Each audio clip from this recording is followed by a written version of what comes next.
Welcome home to USA Global TV and Radio, a place where dreams take flight, with authentic storytelling, diverse perspectives and meaningful conversations, where global stories unite and bridges are built beyond all borders. Discover world-class education, entertainment, hope and inspiration.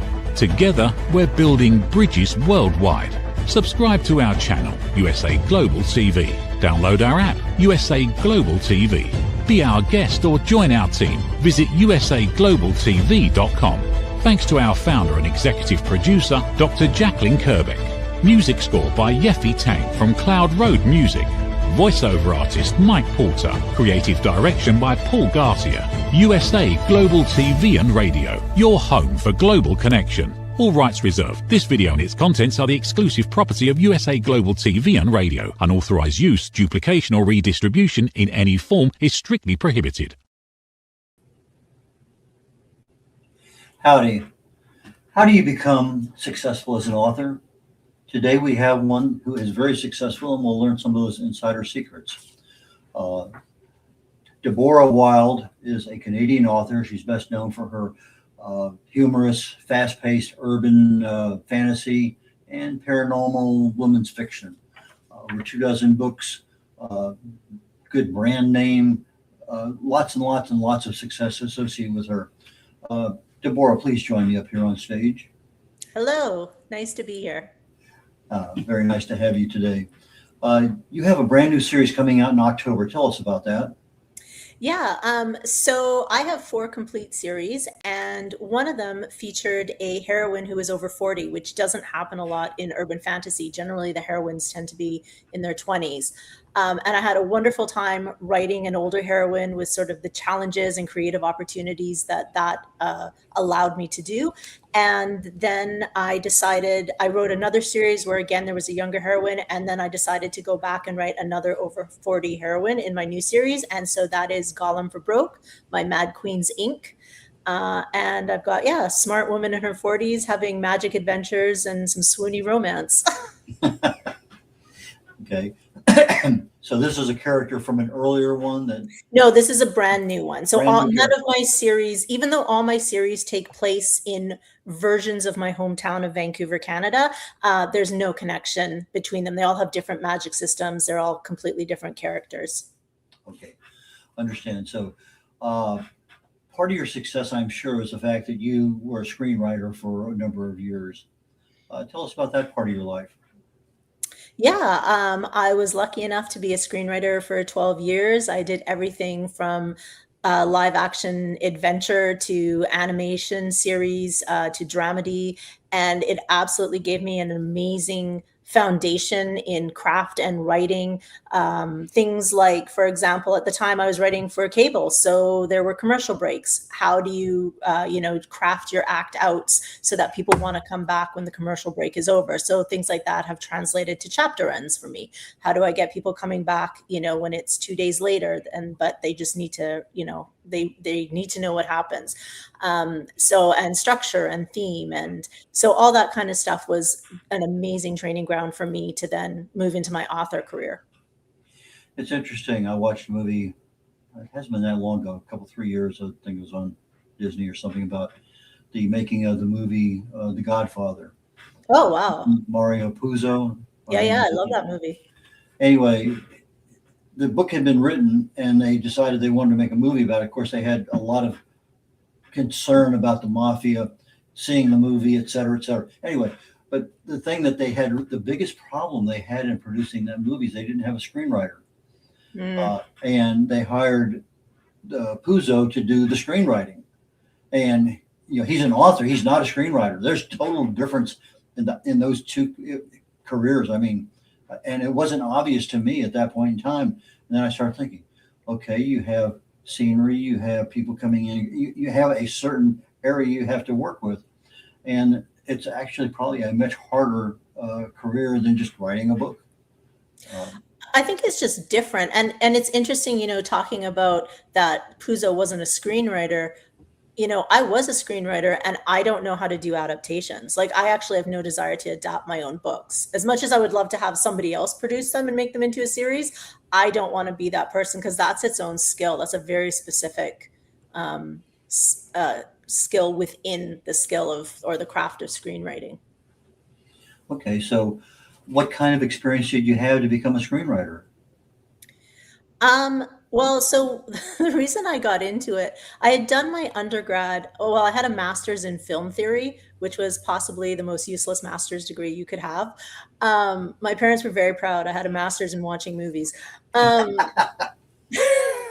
but my boyfriend, who's now my husband at the time, he was a filmmaker, and I'd always loved writing. I just never really thought of it as a career, and so I was like, well, let's make some short films, and so I decided to start teaching myself and taking courses in screenwriting, and then I was fortunate enough to get into a career for 12 years being in writers' rooms. Okay, so right place, right time, right background, and everything clicked. Hmm. Do you have any, let's say, really funny or horror stories about your screenwriting career that you're willing to share? Yes, I will share an edited version with no names. I worked on one series where our producer, so it was an LA producer, and you could tell what kind of mood he was in by what he was wearing. So if he was in his oversized fleece hoodies, it was all good. If he was in a black turtleneck, watch out. And he had a habit at the time of, if he wasn't happy, he would throw the pages at the writers and say, F no, F no. Yeah, so it was definitely the Hollywood experience, but it makes for good dinner party stories. I imagine so. So did you have any pages thrown at you? I did not. Oh, wow. Whew. It was a small department, to be fair. It was a small department, and I escaped the wrath. Ah, I'm so glad you're okay. So you started writing. Obviously, you write a lot of stuff in college and things, but you're starting to transition. Why become an author after writing for screenwriting? Because the Canadian screenwriting industry, the landscape really changed. So, just due to different regulations that got put into place, Canadian broadcasters no longer had to fund scripted dramas to keep their licenses. They could craft reality shows.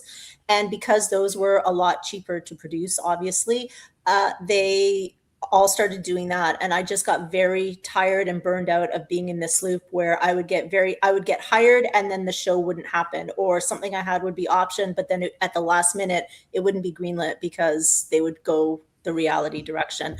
So basically, back in 2012, I just wanted to see if I even liked writing anymore, and I decided to do something very, very different, which was actually write 5 young adult novels in 3 years. And I did that under a different pen name just to see if I enjoyed writing. And I loved it. I loved being able to write in first person. I loved having control over the covers, over my branding, connecting with readers. It was amazing. But then after I did that, I just didn't want to write YA anymore. I wanted to write urban fantasy. I wanted to have spicy romance in there because I've been reading it since I was 14. And so I switched gears and I launched the Deborah Wilde pen name in 2017. And yeah, it was great. And I kind of was full-time author out of the gate.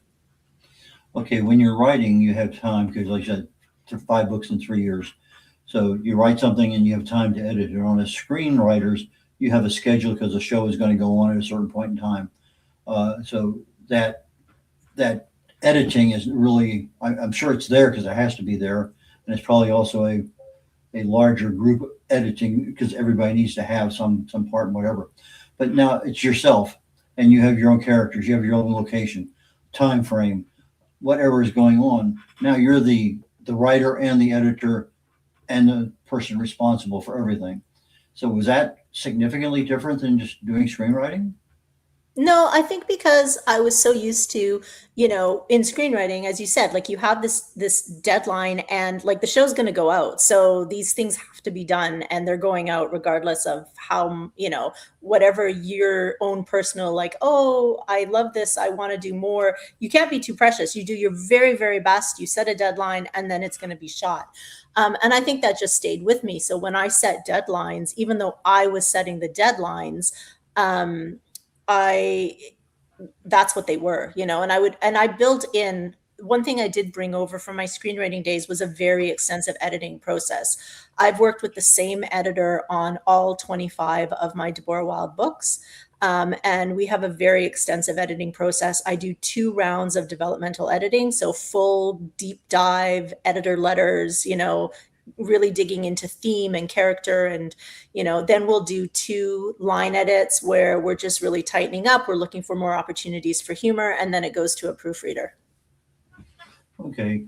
So as you're talking on the timing issue for the TV stuff, you know, in my world, from a military perspective, I say declare victory and move on. You know, there's so many things you can continue to do, but you got to stop. It's done. Move on. Yeah, exactly. Yeah. And but sometimes I know, even as an author, I'm sitting there and my book is done, and then I see something. Oh, I really need to add that, and you know, so I'm bad at that myself. With my last book, I had a time frame, 10 days, boom, it was done. Now it was written, but it wasn't edited, and part of the editing, you obviously have a chance. That's my book, Aging Sucks, and it's one of those things that, okay, fine. Now the editing may end up adding something that was in there because part of the research or whatever. Anyway, so I understand what you're saying about that you do 2 developmental edits, and that's for the character, screen, the people, time, all that kind of stuff, the plot, the action. But the part that I find to be most interesting, and I don't know how it happens so easily, is humor. Is the humor yours, or is the humor from other people? No, the humor's mine. I think anybody who's read my catalog hears a pretty consistent voice across, you know, all my main characters. There's, you know, as my brand line is smart ass heroines, that's very much the case, you know. And I think it's because the way I grew up in my family was we used humor as a lens to deal with things. So it's sort of innate to how I move through the world. Yeah, I just finally taught my AI how to accept sarcasm. Oh, uh-oh. He understood the concept, but not at first. So, but anyway, there's a lot of different kinds of humor. My humor typically is dry more so than anything else.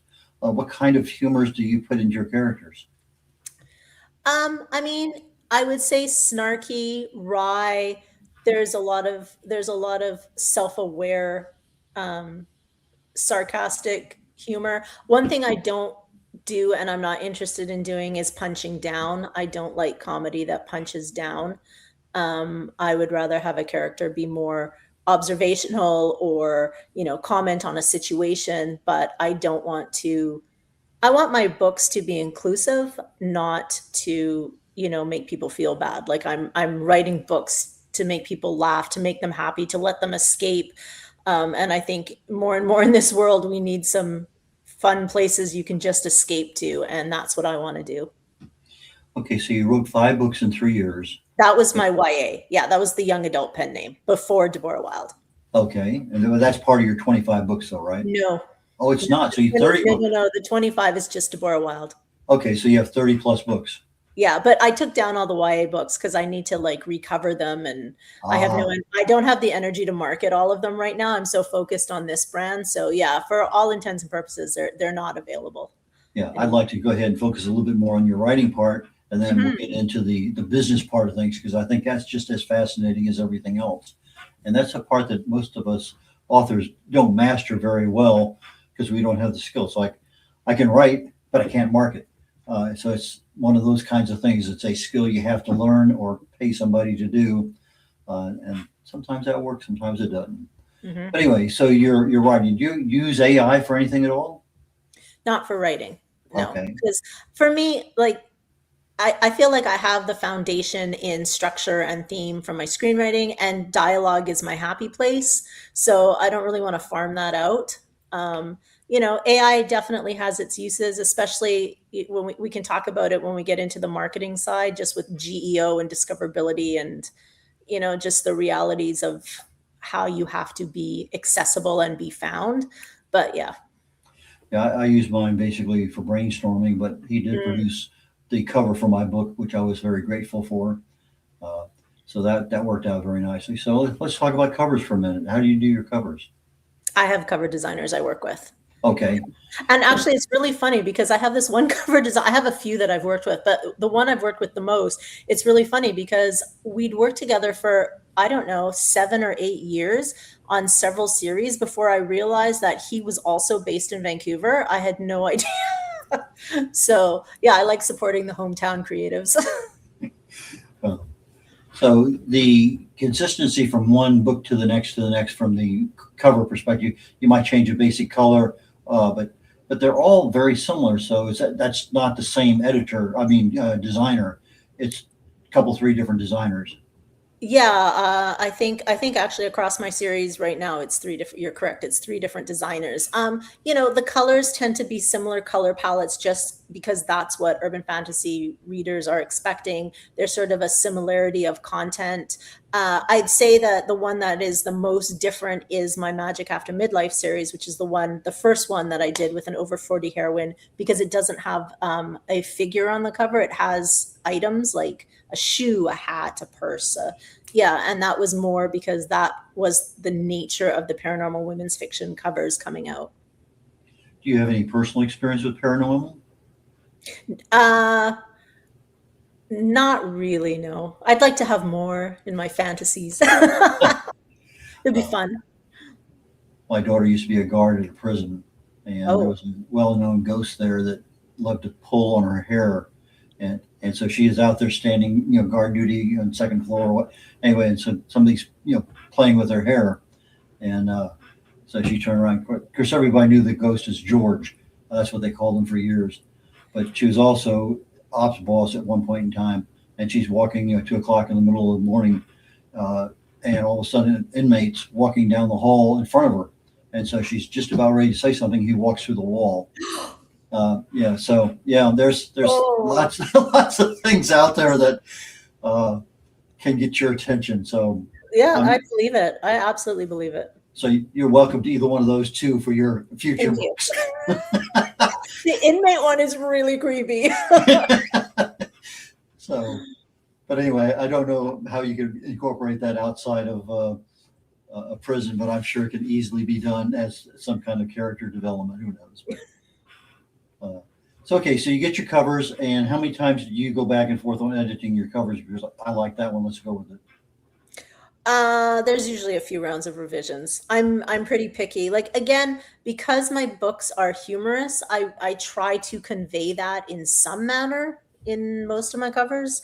And that's tough, and I recognize that's tough to do. So yeah, there's usually some back and forth that happens. Okay, so Magic After Midnight is a over 40s heroine, and then Yes. you have the bedeviled AF. I'm not sure what AF stands for. Well, some people think it stands for as F, but it's Okay, actually her initials. okay, fair enough. Now you have the Jezebel Files. Yeah. Tell us about that Yes. one. The Jezebel Files, so that's actually the one I dropped during COVID. I dropped all four books in 2020, and I was really lucky. People just like gravitated to it. It's my possibly my most cynical. She's a PI. She's a very cynical PI. There's an homage to the Sherlock Holmes books that runs through the whole series. It's definitely my most noir flavored book. Yes. And then you have the Unlikable Demon Hunter. Yeah, those books. Yep, that series. That was my first series that allowed me to become a full-time author. And it has my youngest heroine in it. She's 20 when it starts. And she's a hot mess who her entire life, her twin brother has been the one who's being trained by the secret brotherhood to kill demons. And he goes to his initiation ceremony and the ring fits onto her finger. And they find out they've been training the wrong twin. And now she's the first female slayer in a brotherhood that does not want a female in there. And it was a lot of fun to write her because she does start out as such a hot mess, but that was very deliberate because I wanted to put her through so much growth, painful growth, because what fun is it otherwise, over the series. to the place she ends up in by the final book. Well, we're getting real close to taking a commercial break. So when we come back, Deborah, why don't we talk about your branding, how you establish that, and how you're maintaining it? Okay. So we'll be a minute and a half on a commercial break, and we'll be right back.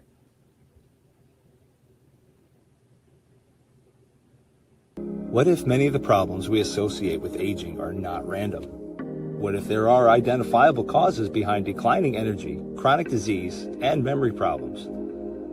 We have been told that aging is simply something we must accept, that slowing down is normal, that growing older means growing weaker. But what if that's only part of the story? Why do some people remain active and engaged well into their later years? Why do others struggle with disease, fatigue, and declining health? What is happening beneath the surface? What processes drive aging? In Aging Sucks, researcher, educator, and author Red O'Loughlin explores what researchers have discovered about why we grow older. No medical degree required, no confusing jargon, just clear explanations of what researchers have discovered about the processes that influence aging. You cannot stop aging, but understanding its causes may help you make better decisions about your health, your future, and your quality of life. Because understanding comes before action. Action creates hope. Aging sucks. End the guesswork. There is hope. Reverend Laughlin here. We're on the corner bookstore with Deborah Wilde. Deborah, please join me back up here on stage. Hello again. Hello again. Okay, so we're going to come back and talk about branding. When did you decide you needed to have a brand? From the very beginning. Okay.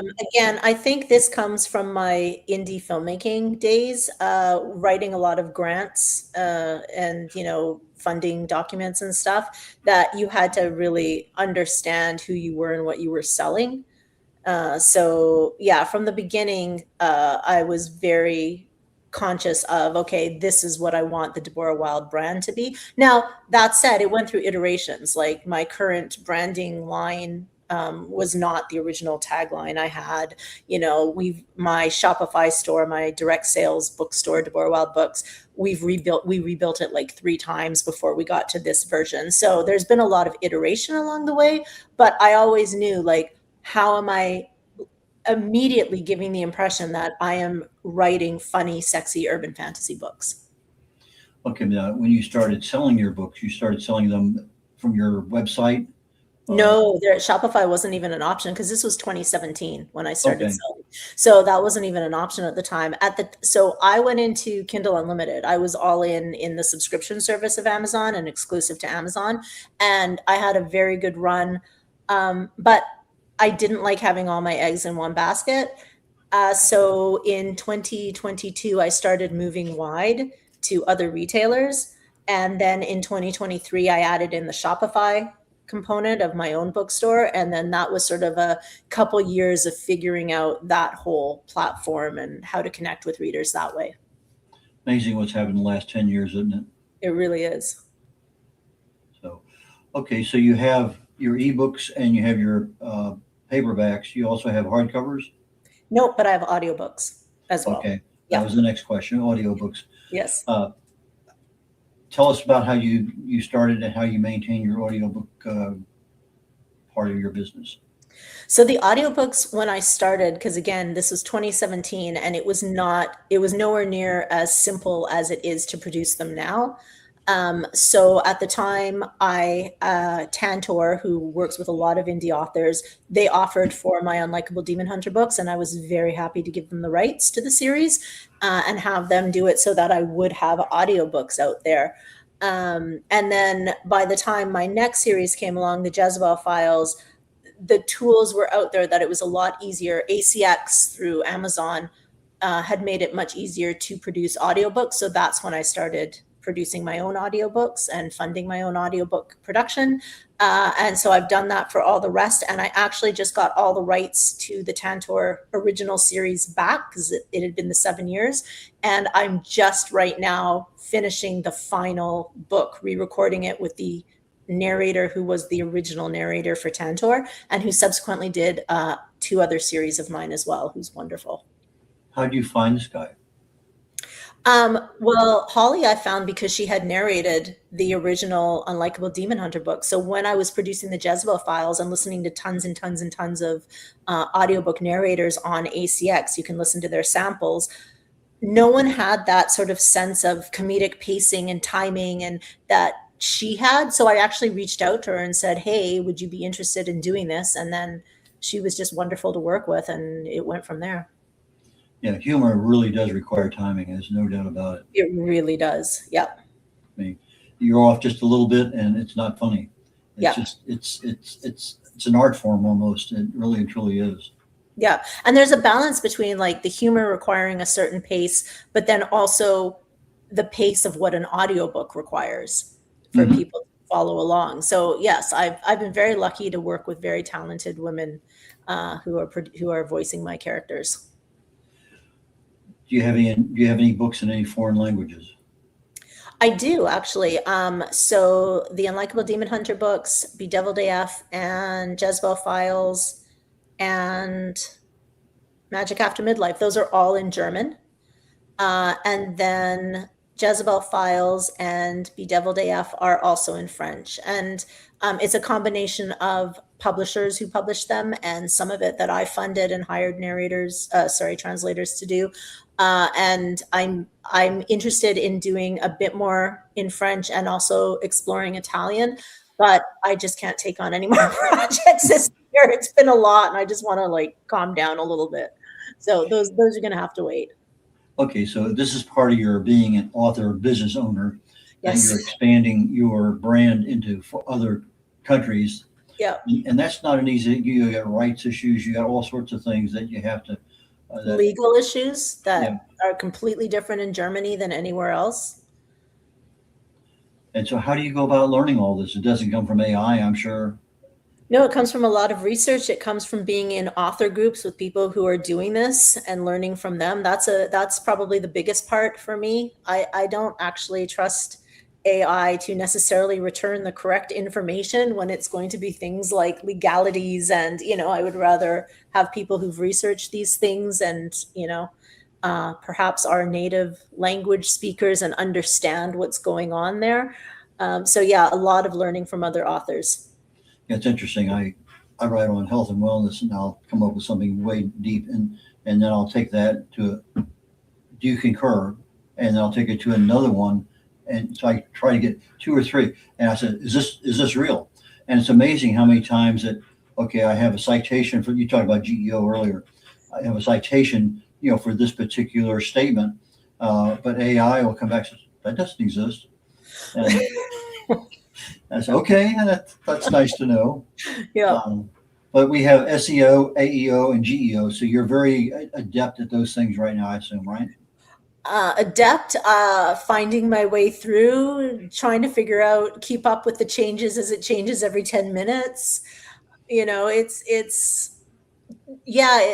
whole thing of trying to make sure that my website and my bookstore are findable and are going to be recommended by these chat bots, which are progressively more how people are finding things, and what they're asking, who they're asking. So yeah, that's just been quite the process. And I mean, it's still early days, so it's constantly changing, and I'm constantly having to figure out, okay, what's the next piece? That part I find a lot. I'm lucky. My husband actually runs my Shopify store. I made him leave his job in the film industry and come work for me. And I could not do this without him, but yeah, it's a lot. I mean, it's both of us are constantly like, oh, what's next? How do we do this? What has to happen? Book trailers, how do you do those? I don't do them. Oh, you don't? No, I did one back when I was doing my YA stuff, and we had animators. Actually, the company that animated, there's animation on my bookstore of me bursting through a portal, and then all the series pages have little animations. And it's because my husband worked for a animation studio that did a lot of work in the film and television industry, and then they gave us the friends and family rate for those animations. So we were very lucky because they're incredibly talented. But they had done one of the people there had animated a book trailer for me back in my YA days, but I didn't find it did much. So then it was fun. And I got, some voice actors, local actors to voice it. I wrote a script, but I'd never found it did much. So I haven't really revisited that for the Deborah Wilde books. I generate my marketing videos 1 minute using Gemini Notebook. Used to be called Notebook LM. And they have a little deal in there. You just put in the text or whatever you have or reference material, or it's unbelievable. And it'll generate so many different things. But that might be because I do a 60-second, promo kind of thing for some of my stuff. And so you put it on social media, whatever. But that might be a place just to look at, because they have a video deal, but one of them is a short video. And it's like, say, about 60, 70 seconds. And it takes maybe 10 minutes for them to create it. And it's generally pretty decent. So that might be something to look at. Sorry, I was going to say I have tried, obviously you can't get stock photography of, vampires and wolf shifters and, that doesn't exist. And especially now that Facebook, they took away their targeting option. So for people who may not know this, when I advertised on Facebook previously, when I was setting up my ads, I could put in all the authors who were relevant to my books. And then, so people who followed those authors, that's who the ads would be served to. And then Facebook took all that away, and they were like, basically just trust our AI, which I don't trust their AI. But one of the ways their AI is signaled about who to serve the ads to is the creative. I mean, so the creative now very much has to indicate genre. And so I have tried to get AI to create urban fantasy images for me. And my husband and I have spent days and days, and I would say 99% of what we get back is hot garbage. So we're still struggling with that piece of trying to figure out how do we get these urban fantasy images that we can use in ads effectively. Interesting. You have a bunch already. You can't use AI to take those to develop them into anything in addition to what you have, just tweaking them. We've tried, like, again, we had, before I bought a lot of stock photos of women and then, would have the books on them or, just to sell the character, but it's not enough now. It has to sell the genre. So there has to be that magic aspect. There has to be that. And that's where things start to get tricky. I see, said the blind man. Yes, it's. Yeah. Okay. So you have women protagonists that are witty and flawed and have some other things. Is that people or is that part of self-reflection? It's all of it. It's, I think, where my very first series, so with the Unlikable Demon Hunter books, they came out of a place at the time where I was reading a lot of articles about how male characters such as Tony Soprano or Dexter could be very flawed and, nuanced and complicated. And female characters, fictional characters, had to be nice. They had to be likable. This was this prime. And I was just so, it just made my hackles rise. So that's where that came from. But I like exploring women in all their messy glory, because I do think it is messy glory and it's wonderful. And our flaws can also be our strengths, and they can be wonderful creative things to explore. And women like the complexity. I find that my female readers, they respond to that and they enjoy that. It's interesting because humor and flaws kind of almost go together. Yes. I can see so many of those things. It doesn't take but just a couple, 3 words sometimes to highlight something. Yeah. Okay, so we're getting close to our end of the story. Is there any part that you want to cover today that I did not? No, I think that's all of it. If you're looking to escape and you like smart women and humor, and come check out my books and magic. So if somebody was wanting to get into the similar genres that you're in, and they have a character and a plot and all that, what kind of advice would you give to the new writer in that genre? That's a very good question. I mean, definitely read the genre, know the genre, love the genre, because I think that's going to come through. I think there are so many people writing in urban fantasy space now, that you definitely have to know what readers want.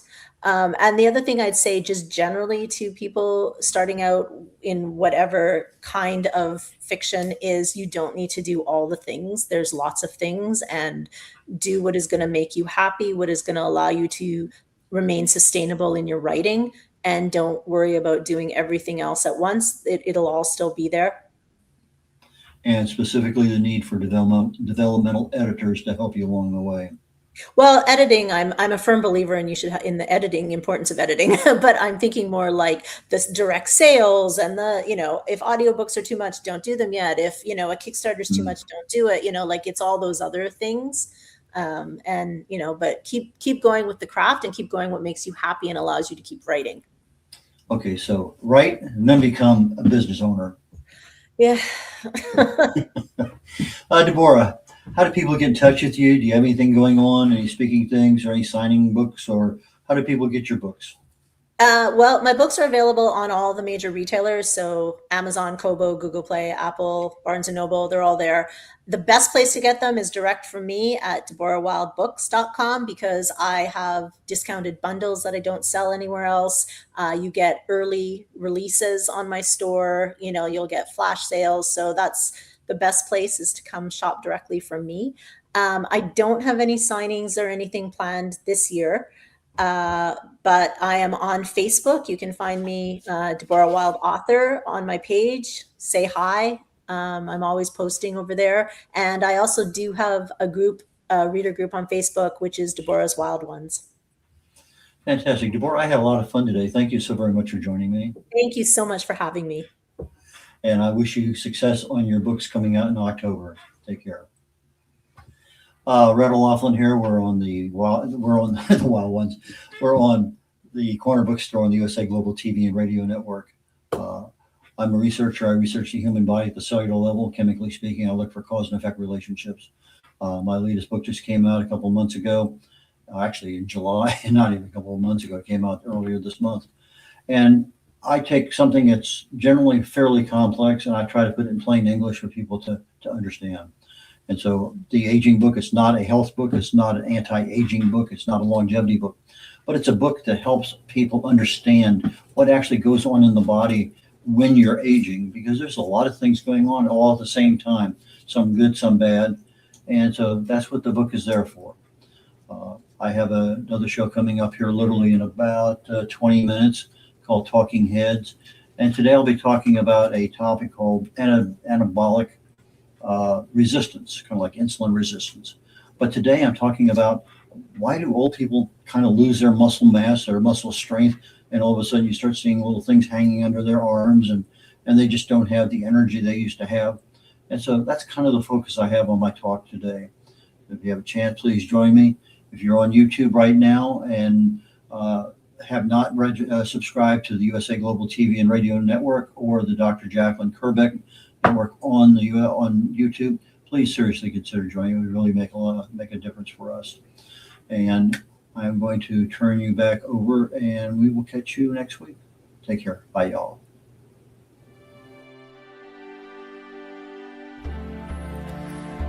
Every day, we wake up knowing what we should do.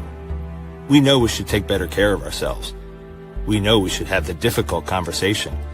We know we should stop making excuses. We know we should invest in our future. We also know we should take the first step. So why don't we? It's not because we aren't smart enough. It's not because we don't have enough information. And it's certainly not because we don't care. We live in a world overflowing with knowledge. Books, podcasts, videos, courses, experts, even artificial intelligence. We have more access to information than any generation before us. Yet so many of us are still waiting for the right time, waiting to feel ready, waiting until tomorrow. But tomorrow becomes next week becomes next year, and before you know it, another opportunity has passed us by. The truth is, knowing has never been the finish line. it's only the starting line. Our lives don't change because we know more. Our businesses don't grow because we know more. Our relationships don't improve because we know more. And our health doesn't transform because we know more. Everything changes when we act. When we choose courage over comfort, progress over perfection, action over intention. The question isn't, what else do we need to know? The question is, what are we going to do with what we already know? Stop. Why Knowing Isn't Enough by Dr. Jacalyn Kerbeck. Because knowing opens the door. Action changes your life. Available September 2026.